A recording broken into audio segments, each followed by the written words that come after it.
আমার দেশের প্রধানমন্ত্রীকে বলতে চাই, একটা জাতিকে কোণঠাসা করে দিয়ে ভারতকে এগানো সম্ভব নয়। ভারতকে যদি এগাতে হয় তাহলে সবকেই সঙ্গে নিয়ে এগাতে হবে। আর যদি মুসলমানদের প্রতি এত ঘৃণা থাকে তাহলে কাল থেকে বলে দিন। কিছুক্ষণ আগে যখন ঢুকছিলাম তখন মাওলানা জাহান্নামের কথা বলছিলেন। আমি তো জাহান্নাম কোথায় আছে জানি না, কিন্তু যেই মাটি থেকে ধান তৈরি হয়, যেই মাটি থেকে আম তৈরি হয়, যেই মাটি থেকে লিচুর মতো মিষ্টি ফল তৈরি হয়, এই মাটির ভিতরে একটা পদার্থ আছে, নাম তার জানেন? নাম তার ম্যাগমা। জানেন নাম তার? কি বললাম? ম্যাগমা। আজকেও অস্ট্রেলিয়ার আগ্নেয়গিরিগুলো ফেটে ফেটে উঠে না? আগুন পাহাড়গুলো গলে গলে উঠে না? বিজ্ঞানীরা বলছে 100 ডিগ্রি সেন্টিগ্রেডে পানি গরম হয়ে বাষ্পীভূত হতে শুরু করে, আর জমিনের ভিতরে যেই ম্যাগমা আছে সেই ম্যাগমার তাপমাত্রা হচ্ছে 3 কোটি ডিগ্রি সেন্টিগ্রেড। কত বললাম? কত বললাম? 3 কোটি ডিগ্রি সেন্টিগ্রেড। এই মাটিতেই তো আমাদেরকে কবরে শুইয়ে আসা হয়। যখন মাওলানারা আমাদেরকে বলে জাহান্নামকে 1 বছর তাপ দেওয়া হয়েছে, 2 বছর তাপ দেওয়া হয়েছে, 3 বছর তাপ দেওয়া হয়েছে, তখন আমরা মুসলমানরা সেটা বুঝতে পারি না। আপনাকে শুধু একটা ছোট্ট কথা বলছি। একজন বড় মাপের মানুষকে জিজ্ঞেস করা হয়েছে যে এই পৃথিবীতে সব থেকে ভালো ধর্ম কোনটা? তিনি উত্তর দিয়ে বলেন এই পৃথিবীতে সব থেকে ভালো ধর্ম হচ্ছে ইসলাম। আবার তাকে কোশ্চেন করা হয় যে এই পৃথিবীতে সব থেকে খারাপ জাতি কারা? তখন তিনি বলেন এই পৃথিবীতে খারাপ জাতি হচ্ছে মুসলমান। তাহলে দুই রকম কথা হয়ে গেল না? যে ধর্ম যদি পৃথিবীর সব থেকে ভালো ইসলাম হয়, তো ইসলামের ফলোয়ার্সরা, ইসলামকে যারা মানে, তারা কি করে সব থেকে খারাপ হয়ে যায়? যদি আমরা আমাদের আচার ব্যবহার, চলন ফিরন এবং আমাদের দৈনন্দিন জীবনের কাজ কর্মগুলোকে যদি আমরা নিজেরা দেখি, নিজেরা মূল্যায়ন করি, তাহলে বুঝতে পারবো যে উনি যে এই কথাটি বলেছেন, কথাটি সত্যি বলেছেন। রাস্তা দিয়ে কেউ একজন হেঁটে যাচ্ছেন, একটা ফুল পেলেন, ফুলটাকে তুললেন। সে ব্রাহ্মণ হতে পারে, মাওলানা হতে পারে, ডোম হতে পারে, চামার হতে পারে। সবার কাছে ফুলের একটা গুরুত্ব আছে, গুরুত্ব আলাদা আছে। আবার সেই রাস্তা দিয়ে যেতে যেতে যদি পায়ে একটা কাঁটা লেগে যায়, সেই কাঁটাটা ব্রাহ্মণের লাগতে পারে, মাওলানার লাগতে পারে, আবার কোনো ডোম চামারেরও লাগতে পারে। তো কাঁটা লাগার যেই ব্যথা, এই ব্যথা যেমন ব্রাহ্মণকে ব্যথিত করে, মাওলানাকে ব্যথিত করে, ডোম চামারকেও সেই রকম ব্যথিত করে। তো আমরা যেদিন ফুল হিসাবে পৃথিবীতে বিকশিত হয়েছিলাম, সেদিন আমাদেরকে গোটা পৃথিবীর মানুষ সাদরে আমন্ত্রণ জানিয়েছিল এবং আমাদের চরিত্র দেখে, আমাদের ব্যবহার দেখে, আমাদের আখলাক দেখে, আমাদের কাজ কর্ম দেখে মানুষরা দলে দলে ইসলামকে কবুল করেছিল। আর আজকে আমাদের যেই ব্যবহার, আজকে আমাদের যেই চরিত্র, এই চরিত্র দেখে মানুষরা আজকে আমাদের ওপরে প্রশ্ন চিহ্ন তুলছে। তাই তো গতকালকে উত্তরপ্রদেশের মুখ্যমন্ত্রী বললেন হিজাব টিজাব বুঝি না, সংবিধানকে মানি, সাংবিধানিক পোশাক পরতে হবে, সাংবিধানিক পোশাক পরতে হবে। আমার মনে হয় কথাটা খুব সুন্দর বলেছেন, কিন্তু নিজের চেহারার দিকে উনি দেখতে ভুলে গেছেন যে তিনি যে গেরুয়া পোশাকটা পরে রয়েছেন সেটাও অসাংবিধানিক, কারণ তিনি সাংবিধানিক পোস্টে বসে আছেন। তো এই রকম ভাবে গোটা পৃথিবী জুড়ে মুসলমানদের কৃষ্টি, কালচার, এদের সংস্কৃতি নিয়ে আজকে প্রশ্ন উঠেছে। আপনারা যারা বিলবাড়ির মানুষ, গত বছর আমি এসছিলাম, এই বছর আপনার পাশাপাশি আমি 2 জায়গাতে এসেছি, এখান নিয়ে 3 জায়গা হয়ে গেল। এত জালসা আমি জীবনেও করি না, কিন্তু আপনাদের যে ভালোবাসা, আপনাদের যে শোনার মানসিকতা, মানার মানসিকতা, আলহামদুলিল্লাহ আমাকে বারবার টেনে আনছে এবং আমার বলার ইচ্ছা হচ্ছে। আমাকে অনেক জালসাই বলা হয় যে এত জালসা তো মুসলমানরা নাও করতে পারে। আমি তখন বলি এই যুবকদেরকে যদি জালসা না করতে দেন তো কিছুদিন পরে এরা টাকা তুলে নর্তকী নিয়ে এসে নাচাবে। কি ভুল বলেছি? ভুল বলেছি? কারণ কিছু করতে দিতে হবে, খালি রাখা যাবে না। আবার জালসা হলে অনেকের পছন্দ হয় না, হ্যাঁ নাও হতে পারে, কারণ পূর্ণিমার চাঁদও একদল পছন্দ করে না। নাম তার কি? এই তো বলেছেন তো, নাম তার চোর। চোর সবসময় চায় যে যত বেশি অমাবস্যা হবে, যত বেশি রাত্রিটা ঘুটঘুটে অন্ধকার হবে, তত আমার জন্য সুবিধাজনক হবে। এবং সে যখন চুরি করতে যায়, তখন সব থেকে বেশি হয়তো তার স্রষ্টাকে সে বেশি ডাকে যে হে ওপরওয়ালা, যদি আজকের মতো আমি রিহাইটা পেয়ে যাই, আজকের মতো যদি আমাকে বাঁচিয়ে নাও। তো ভাইরা আমার, আমি খুব শর্ট টাইম আজকে আপনাদের সামনে বলবো, লম্বা টাইম বলবো না। কারণ হচ্ছে পরীক্ষা চলছে এখন। এবং সেদিন আমি উপর দিহাতে বলছিলাম যে এখনই বলে আমি 450 কিলোমিটার বেরিয়ে যাব। আজকে যখন আপনার কাছে আমি জালসা করতে এসছি, তখন আমি শুধু 4টা থেকে মাত্র 1 ঘন্টা রেস্ট করতে পেয়েছি বিকালে। কারণ সারা রাত্রি আমার জায়গায় একটা জালসাতে গেছিলাম দক্ষিণ দিনাজপুর, সেখান থেকে ফিরে এসেছি।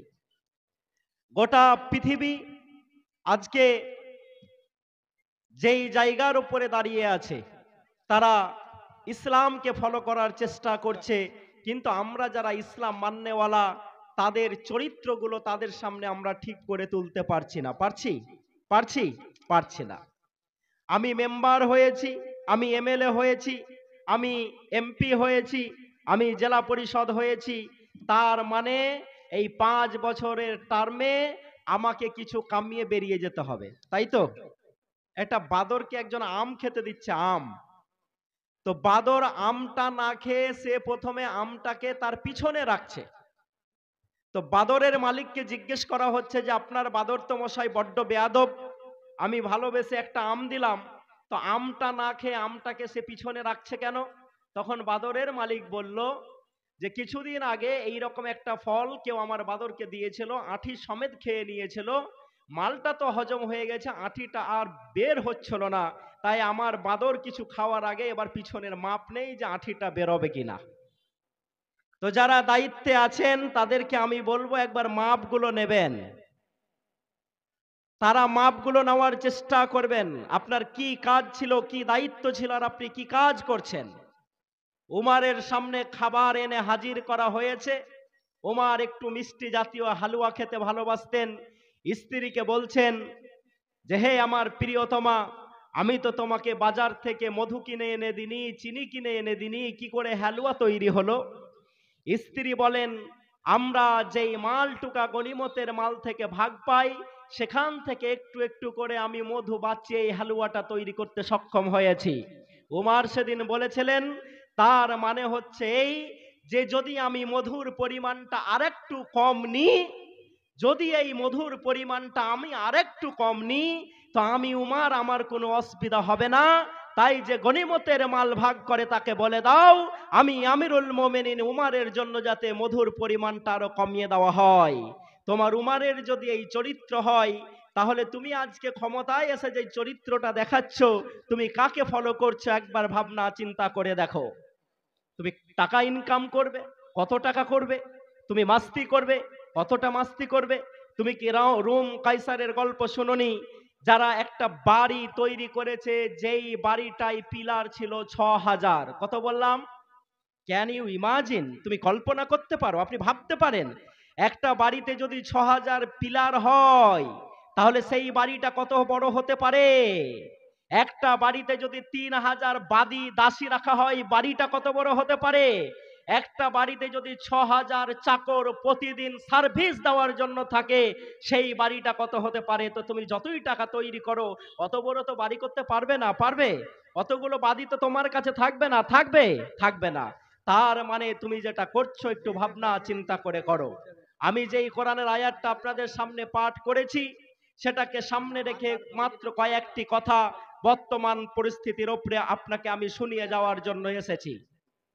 ভাইরা আমার, বন্ধুরা আমার, আজকে মোহাম্মদ রাসূলুল্লাহ সাল্লাল্লাহু আলাইহি সাল্লাম, যার ব্যাপারে মোহাম্মদ রাসূলুল্লাহ সাল্লাল্লাহু আলাইহি সাল্লামকে তার চরিত্রের ব্যাপারে আল্লাহ স্বয়ং সার্টিফিকেট দিয়েছেন। দিয়েছেন না দেন নাই? দিয়েছেন তো। কেমন সার্টিফিকেট দিয়েছেন? রসুল যখন দান করতে শুরু করেছেন, আল্লাহ বলছেন তুমি এত বেশি দান করিও না যে তুমি আবার মুহতাজ হয়ে পড়ো, কারো মুখাপেক্ষী হয়ে পড়ো। রাসূল গো, নামাজ পড়ছো তুমি, পড়তে যে এত বেশি নামাজ পড়িও না, নিজেকে শেষ করে ফেলিও না। মা উম্মুল মুমিনিন বলছেন, আমি রসুলের ঘরে শায়িত অবস্থায় আছি, আল্লাহ রসুল নামাজ শুরু করেছেন, আলহামদুলিল্লাহ রাব্বিল আলামিন আর রহমানির রহিম, তারপরে সূরা বাকারা, তারপরে সূরা আল ইমরান, এই করতে করতে অনেক সূরা পড়েছেন। আল্লাহ রসুলের পা ফুলে গেছে। আমি যখন নামাজ শেষ করেছে তখন বলেছি, হে আল্লাহর রসুল, আপনার তো সামনের গুনাহ মাফ করে দেওয়া হয়েছে, আপনার তো পিছনের গুনাহ মাফ করে দেওয়া হয়েছে, তো আপনি এত কেন বেশি লম্বা সময় ধরে আপনি নামাজ পড়ছেন, আপনার পা ফুলে যাচ্ছে? আল্লাহ রসুল মুহাম্মদ রাসূলুল্লাহ সাল্লাল্লাহু আলাইহি সাল্লাম বলেছেন, আমি কি আল্লাহর শুকরগুজার বান্দা হব না? হে মুমিন মুসলমান, যারা আমার বক্তৃতা শুনছেন, এবং এতগুলা সোশ্যাল মিডিয়া লাগানো রয়েছে, কালকেই হয়তো এরা ইউটিউবে ছাড়বে, যারা শুনছেন, যারা শুনবেন, যারা শুনতে থাকবেন, তাদের কাছে আমরা বলতে চাই, বিশ্বনবী মুহাম্মদ রাসূলুল্লাহ সাল্লাল্লাহু আলাইহি সাল্লাম যদি এরকম ভাবে নামাজ পড়েন, এরকম ভাবে প্রতিবেশীর সেবা করেন, এরকম ভাবে নিজেকে অন্যের সামনে উপস্থাপন করেন, তো আমরা যারা মুসলমান তাদের করার দরকার আছে না নেই? আছে না নেই? আছে। আজকে বর্তমান পৃথিবীতে আপনি দেখুন যে যেই নবী মুহাম্মদ রাসূলুল্লাহ সাল্লাল্লাহু আলাইহি সাল্লাম পৃথিবীতে শান্তি এনে দিলেন, তার বিরুদ্ধেই প্রতি বছর ৬০,০০০ বই লেখা হচ্ছে। কত বললাম? কত বললাম? ৬০,০০০ বই লেখা হচ্ছে। এই ৬০,০০০ বই লিখে কি মুহাম্মদ রাসূলুল্লাহ সাল্লাল্লাহু আলাইহি সাল্লামের সম্মান কমানো সম্ভব? কমানো সম্ভব? সম্ভব নয়। যারা নারী স্বাধীনতার কথা বলেন, আমি কিছু তথ্য নিয়ে এসেছি আপনাদের সামনে। কেন তথ্য নিয়ে এসেছি? কারণ বর্তমান সময়ে কিছু কথা খুব সোশ্যাল মিডিয়াতে ঘোরাঘুরি চলছে, আমি কয়েকটা কথা আপনাদের সামনে তুলে ধরব।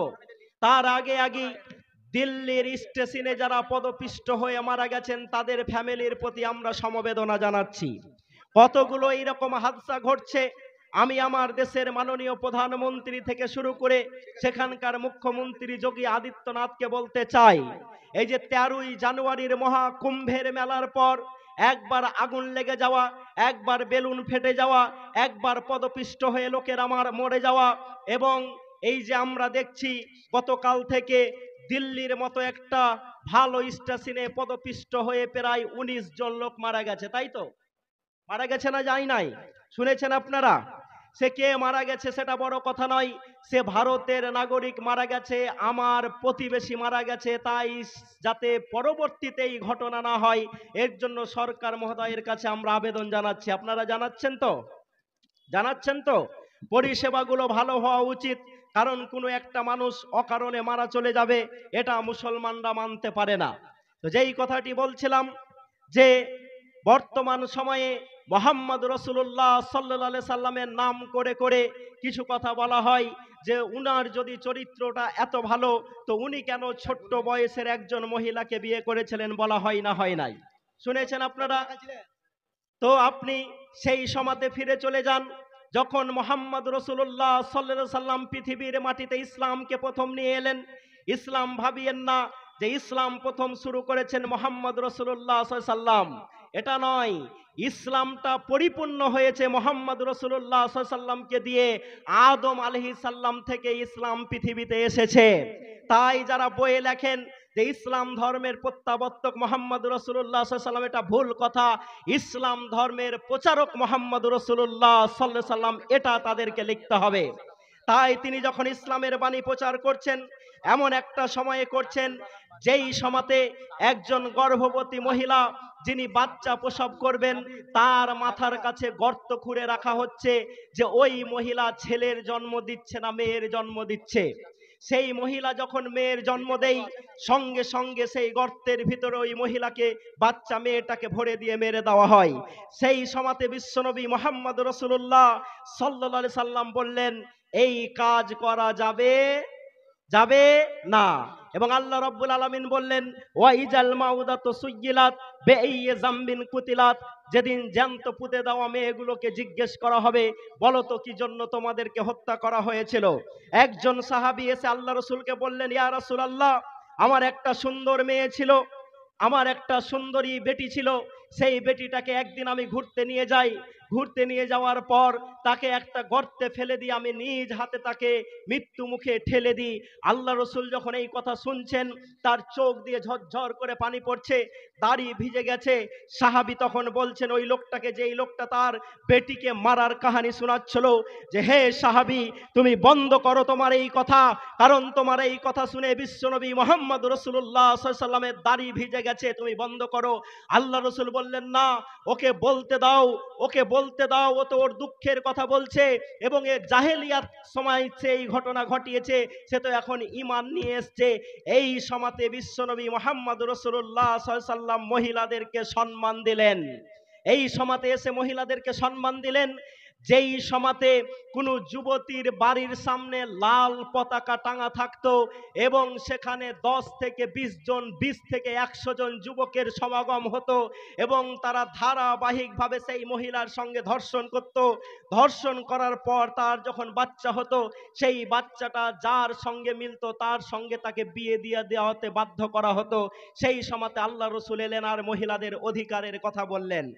আমি একটা লিস্ট নিয়ে এসেছি আপনাদের সামনে, যে যারা বর্তমান যুগে বলেন যে মুহাম্মদ রাসূলুল্লাহ সাল্লাল্লাহু আলাইহি সাল্লাম এত বড় মহাপুরুষ, আজকে আমার বক্তৃতা যেই মহিলারা শুনছেন তাদেরকে আমরা বলতে চাই, হে আমার বোনেরা, হে আমার মায়েরা, আপনারা হচ্ছেন আমাদের কাছে একটা 4 চাকা গাড়ির চলন্তর সামনের দুটো টায়ার।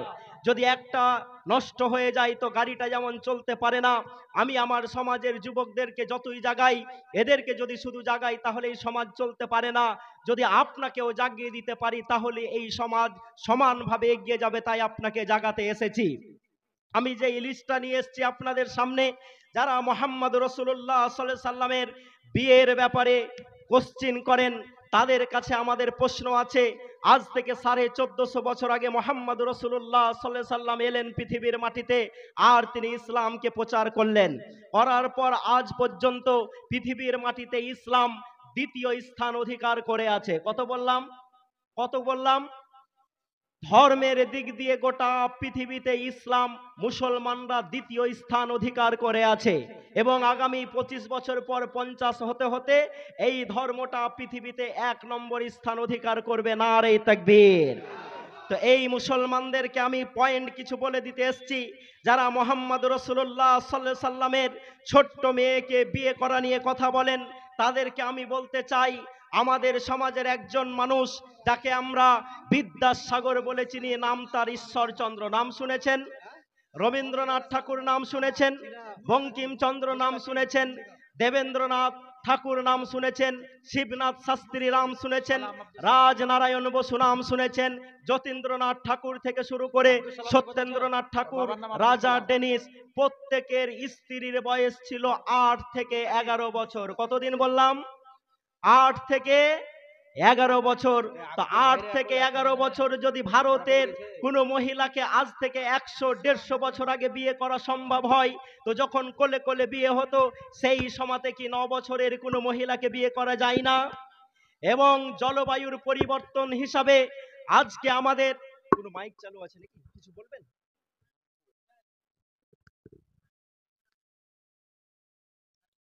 না হলে খুলে রেখে, কোথায় কথা যাচ্ছে? হয়ে গেছে। তো যেখানে বাল্য বিবাহের ব্যবস্থা ছিল, সেখানে যদি কোনো মহাপুরুষ 9 বছরে কাউকে বিয়ে করে থাকেন তো এটা সমস্যার কথা। বিশ্বনবী মুহাম্মদ রাসূলুল্লাহ সাল্লাল্লাহু আলাইহি সাল্লাম 25 বছরের যখন যুবক, তখন তিনি 40 বছরের একজন পৌরা মহিলাকে বিয়ে করছেন, নাম তার খাদিজা। এবং যতগুলা স্ত্রী ছিল, একজন স্ত্রী বাদে কোনো স্ত্রী বিধবা ছাড়া ছিল না, প্রত্যেকটাই ছিল বিধবা স্ত্রী। তাই তিনি এই সব মহিলাদেরকে সম্মান দিয়ে নিজের স্ত্রী করেছেন।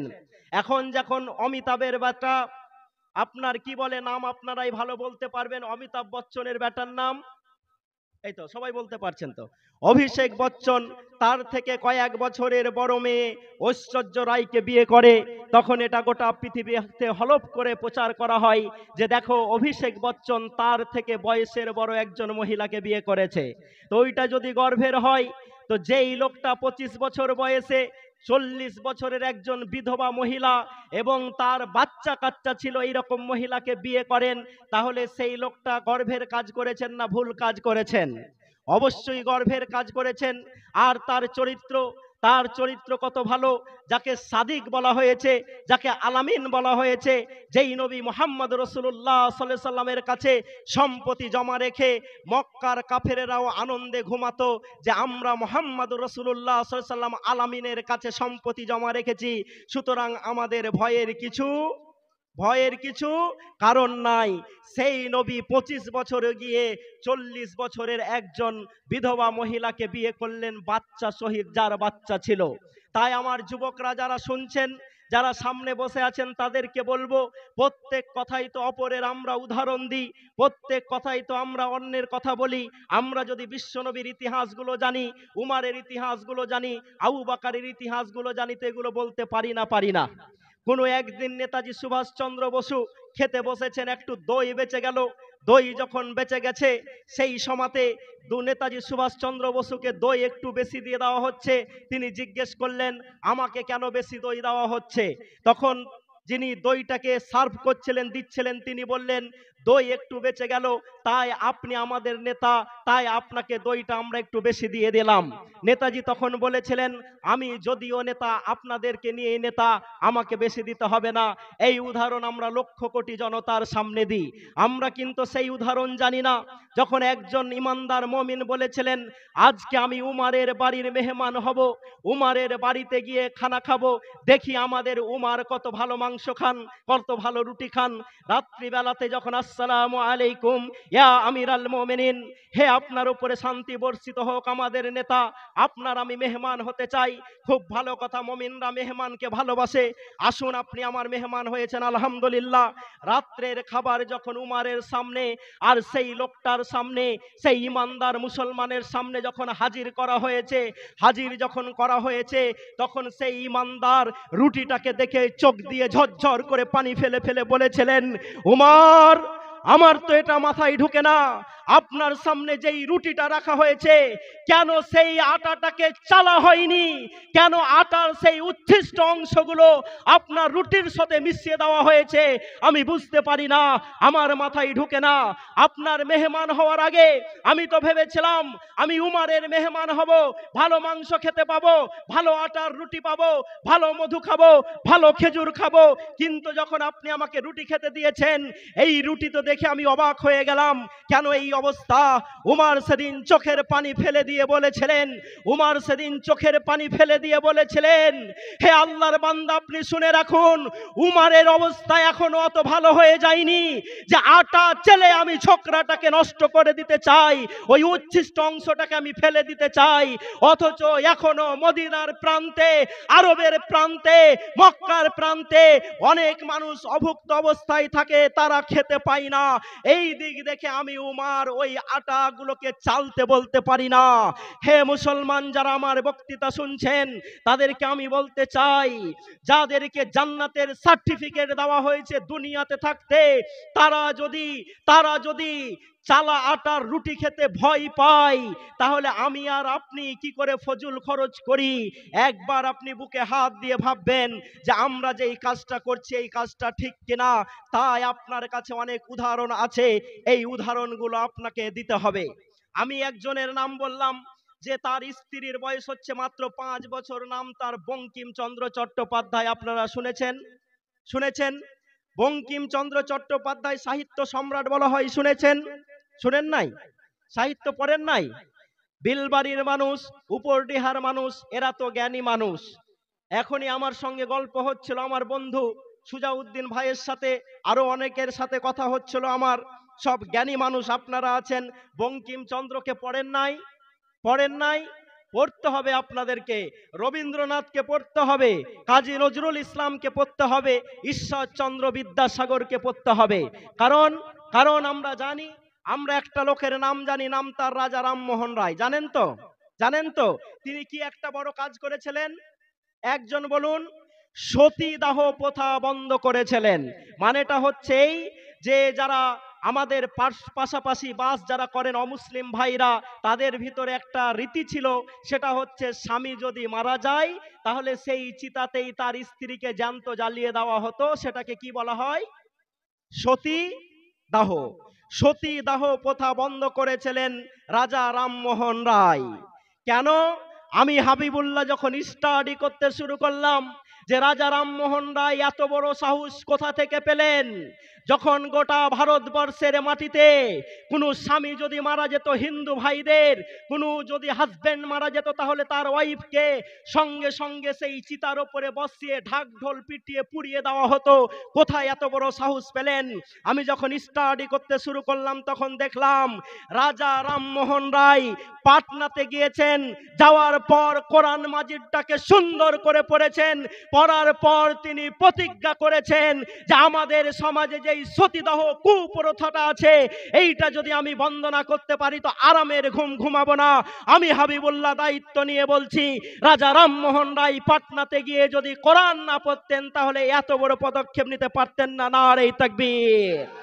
তাহলে আমাদের কাছে তো বন্ধু সবই আছে, শুধু আমরা ইস্তেমাল করতে জানি না, ব্যবহার আমরা করতে জানি না।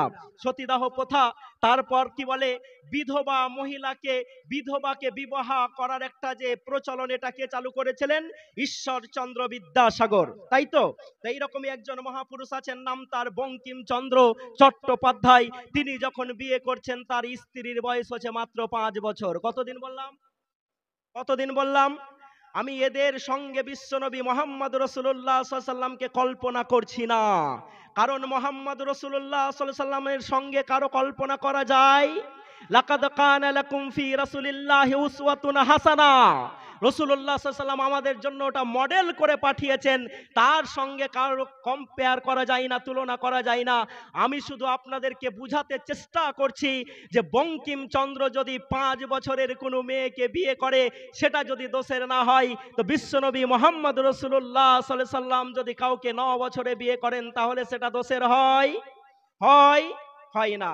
এবং জলবায়ুর যেটা পরিবর্তন আপনাদেরকে আমি বোঝানোর চেষ্টা করছিলাম, সেটা হচ্ছে জলবায়ু হিসাবে তো মানুষের শরীরের শারীরিক গঠন প্রকাশ পায়। যেমন আমি কদিন আগে একজনকে ফোন করছিলাম, বললাম প্রায় 20খানা গাড়ি ওইখানে গিয়ে দাঁড়িয়ে আছে, কিছু ঘোষ ওইখানে অসুবিধা করছে। আমি বললাম ভাই আপনি তো প্রধান আছেন, একটু বলে দিন, না হলে আমি প্রশাসনকে বলবো। তা আমাকে বলছেন হাবিবুল্লাহ সাহেব আপনি কি জানেন না, ঘোষদের বুদ্ধি হয় 48 + 12, মানে কত? কত? 60। আমি ছোট করছি না কাউকে, আমি ছোট করছি না।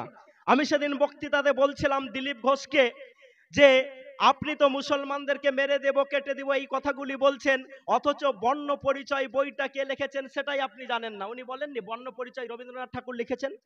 বর্ণ পরিচয় কে লিখেছেন? ঈশ্বরচন্দ্র বিদ্যাসাগর। তা আমি যখন এই বক্তৃতাটা করলাম তো দিল্লিতে একসঙ্গে খেতে বসেছি, আর একজন লোক তখন বলছেন যে আপনি কি হাবিবুল্লাহর বক্তব্য শুনেছেন? তো বললো না আমি তো হাবিবুল্লাহর বক্তব্য শুনিনি। বললো হাবিবুল্লাহ আপনাকে বলেছে যে নাকি 60 বছরেও আপনাদের বুদ্ধি হয় না। আমি বলেছি এটা আমার কথা নয়, এটা কাহুয়াত আছে, তাই বলেছি, যদি দুঃখ পেয়ে থাকেন ক্ষমা করবেন। তো জলবায়ু হিসাবে শারীরিক গঠনের পরিবর্তন হয়। তো এখানে যদি কোনো মেয়ে 9 বছরে যতটা হয়, যদি আরবে দেখা যায় তো ওই মেয়েটা অনেক বড় হয়ে যায়, হয় কি হয় না? এবং যারা পাশাপাশি বাস করছেন দেখবেন যাদের বাড়িতে বেশি খাওয়া দাওয়া ভালো, যারা সুষম খাবারের অধিকারী, যাদের বাড়িতে সুষম খাবার আছে, তাদের বাড়িতে 14 বছরের মেয়েটা যত বড় হয়। আমরা যারা গরিব, যাদের বাড়িতে খাবার ঠিকঠাক নেই, তাদের কি 14 বছরের মেয়েটা সেরকম ভাবে গঠিত হয়? হয়? হয় না। তো এই জিনিসগুলো বন্ধু আমাদেরকে ভাবতে হবে। আরবের জলবায়ু ছিল অন্যরকম, তো আমাদেরকে এই জিনিসটা লোকের সামনে তুলে ধরে বলতে হবে। বঙ্কিমচন্দ্র যদি 5 বছরে বিয়ে করে কোনো দোষ না করতে পারে, তো মুহাম্মদ রাসূলুল্লাহ সাল্লাল্লাহু আলাইহি সাল্লামের চরিত্রে যারা দাগ দাও তাদেরকে বলি শুনো, শুনো, 9 বছরে যখন সংসার করছেন বিশ্বনবী মুহাম্মদ রাসূলুল্লাহ সাল্লাল্লাহু আলাইহি সাল্লাম যেই মহিলার সঙ্গে, সেই মহিলা বলছেন ওরে যারা ইউসুফের চেহারা দেখে মিশরের মাটিতে আঙুল কেটেছিল, তারা যদি বিশ্বনবী মুহাম্মদ রাসূলুল্লাহ সাল্লাল্লাহু আলাইহি সাল্লামের চেহারা দেখতো তাহলে তারা আঙুল কাটতো না, চাকুটা নিজের বুকে বসিয়ে নিত। এই তো সার্টিফিকেট দিয়েছেন তিনি। নারে তাকবীর। আর অপরদিকে বিশ্বনবী মুহাম্মদ রাসূলুল্লাহ সাল্লাল্লাহু আলাইহি সাল্লাম সার্টিফিকেট দিয়ে বলে দিলেন, মুসলিমদের ভিতরে সেই লোকটা সব থেকে উত্তম, মুমিনদের ভিতরে সেই লোকটা সব থেকে উত্তম যে তার স্ত্রীর কাছে উত্তম। বলেন নাই? শুনেন নাই? অনেক প্রধানমন্ত্রী আছে, অনেক প্রধানমন্ত্রী আছে যাদের দিনের বেলাটা ক্যামেরার সামনে থাকে, কিন্তু রাত্রের বেলাটা অন্য মেয়ের সঙ্গে কাটে না, কাটে নাই? কাটে না, কাটে নাই? অনেক অনেক গ্ল্যামার আছেন, অনেক সেলিব্রিটি আছেন যাদের দিনের বেলাটা ক্যামেরার সামনে কাটে, কিন্তু রাত্রের বেলাটা অন্য কোনো মহিলার সঙ্গে কাটে না, কাটে নাই? কাটে, কাটে, অবশ্যই কাটে। তাই আপনি বিল গেটসের দিকে দেখুন, গোটা পৃথিবীর ভিতরে সব থেকে বড় পয়সা হওয়ার পরেও তার স্ত্রীকে তাকে তালাক দিতে বাধ্য হওয়া হয়েছে। রাশিয়ার প্রেসিডেন্ট পুতিনের দিকে দেখুন, সে তার স্ত্রীটাকে ছেড়ে দিয়ে 25 বছরের যুবতীকে নতুন করে বিয়ে করেছে। তার মানেটা হচ্ছে এই যে এদের দিনের যেমন একটা চরিত্র থাকে, রাত্রের অন্ধকারের চরিত্রটা আলাদা। বিশ্বনবী মুহাম্মদ রাসূলুল্লাহ সাল্লাল্লাহু আলাইহি সাল্লামের চরিত্রটা কত সুন্দর, সাহাবীদেরকে জিজ্ঞেস করুন, সাহাবীদেরকে জিজ্ঞেস করুন কত সুন্দর, উম্মুল মুমিনিন মায়েদের জিজ্ঞেস করুন কত সুন্দর। আরে বাপটা কত সুন্দর, শুধু ফাতেমাকে জিজ্ঞেস করে দেখো, ফাতেমাকে জিজ্ঞেস করে দেখো বাপটা কত সুন্দর, আর নানাটা কত সুন্দর। এটা যদি জানতে হয় তাহলে হাসান আর হুসেনকে জিজ্ঞেস করে দেখো যে নানাটা কত সুন্দর। ছোট্ট বাচ্চারা যারা মসজিদে যায়, ছোট্ট বাচ্চারা যারা মসজিদে যায়, কেউ হুটহাট করেন, তাদেরকে বকাবকি করেন, তাদের জন্য শুধু একটা কথা বলে যাই, কোনো একদিন নামাজে গিয়ে বিশ্বনবী মুহাম্মদ রাসূলুল্লাহ সাল্লাল্লাহু আলাইহি সাল্লাম একটু লম্বা সিজদা করছেন, সাহাবীরা পিছন থেকে ভাবছেন আল্লাহ রসুল কেন উঠছেন না, আল্লাহ রসুল সিজদা থেকে কেন মাথা তিনি তুলছেন না। সাহাবীরা মনে মনে ভাবলেন আল্লাহ রসুল কি অফাত হয়ে গেছে, মৃত্যু মুখে কি তিনি ঢলে পড়েছেন, এই রকমও মনের ভিতরে কুমন্ত্রণা তাদের চলে এসেছে। যখন তিনি সিজদা থেকে উঠলেন, উঠার পর সালাম যখন ফিরালেন, আসসালামু আলাইকুম ওয়া রাহমাতুল্লাহ, আসসালামু আলাইকুম ওয়া রাহমাতুল্লাহ, আল্লাহ রসুলকে জিজ্ঞেস করলেন, ইয়া রাসূলুল্লাহ, হে আল্লাহর নবী, হে আমাদের নবী মুহাম্মদ রাসূলুল্লাহ সাল্লাল্লাহু আলাইহি সাল্লাম, আজকের সিজদাটা কেন এত লম্বা হলো? তখন বিশ্বনবী বললেন, আমি যখন সিজদাতে গিয়েছিলাম তখন আমার পিঠে আমার নাতি দুজন চেপে খেলা করছিল, আমাকে ঘোড়া বানিয়েছিল, তারা মজা করছিল, আমি চাইছিলাম আমার নাতিরা আর একটু বেশি করে মজা করুক, এনজয় করুক। তো নানা কত ভালো যদি জানতে হয় হাসান আর হুসেনকে জিজ্ঞেস করো, স্বামী কত ভালো যদি জানতে হয় উম্মুল মুমিনিনদেরকে জিজ্ঞেস করো, বাপ কত ভালো যদি জানতে হয় ফাতেমাকে জিজ্ঞেস করো, সাথী কত ভালো যদি জিজ্ঞেস করতে হয়, তো যারা বলে we are the champion of the prophet Muhammad রাসূলুল্লাহ সাল্লাল্লাহু আলাইহি সাল্লাম, তাদেরকে জিজ্ঞেস করো যারা রসুলের একটা কথাতে নিজের জীবনকে বিলিয়ে দিয়েছে, যারা রসুলের একটা কথাতে নিজের শরীরকে বিলিয়ে দেওয়ার পর বলেছে আমি তো নাপাক আছি, স্ত্রীর সঙ্গে আমার সহবাস হয়েছে, আমার গোসল করার টাইম নেই। আল্লাহ রসুল যুদ্ধের ডাক দিয়েছে, স্ত্রীকে ছেড়ে যুদ্ধের ময়দানে চলে গেছে। ওই সব লোকদেরকে জিজ্ঞেস করো কি মানুষ তিনি ছিলেন, কি সাথী তিনি ছিলেন, কি লোক তিনি ছিলেন। তো আমি যে এই কথাটি বলছিলাম যে বঙ্কিমচন্দ্র চট্টোপাধ্যায় যদি 5 বছরের কোনো মেয়েকে বিয়ে করে দোষী সাব্যস্ত না হয়, তো আল্লাহর রসুল ছোট্ট একটা মেয়েকে বিয়ে করার জন্য কি করে আমাদের কাছে দোষী সাব্যস্ত হতে পারে? এই আওয়াজ আমাদের পৃথিবীর কাছে তোলার দরকার আছে না নেই? যদিও আই হ্যাভ অবজেকশন বঙ্কিমচন্দ্রের লেখার উপরে আমি হাবিবুল্লাহ আমার ব্যক্তিগতভাবে অবজেকশন আছে, কারণ তিনি মৌলানাদেরকে, মৌলবীদেরকে, ইমামদেরকে খুব ছোট করেছেন, খুব ছোট করেছেন, খুব ছোট করেছেন, আচ্ছা, খুব ছোট করেছেন। তাই আমরা বলতে চাই ভাইরা আমার, বন্ধুরা আমার, আমাদেরকে এই ব্যাপারে একটু সজাগ হয়ে চোখ কান খোলা রেখে কাজ করতে হবে। আমরা জানি পৃথিবীতে দুটো জাতি আজকে অনেক এগিয়ে আছে, একটা হচ্ছে আমেরিকা আর একটা হচ্ছে লন্ডনবাসীরা, তাই তো? কি আমেরিকা এগিয়ে আছে না নেই?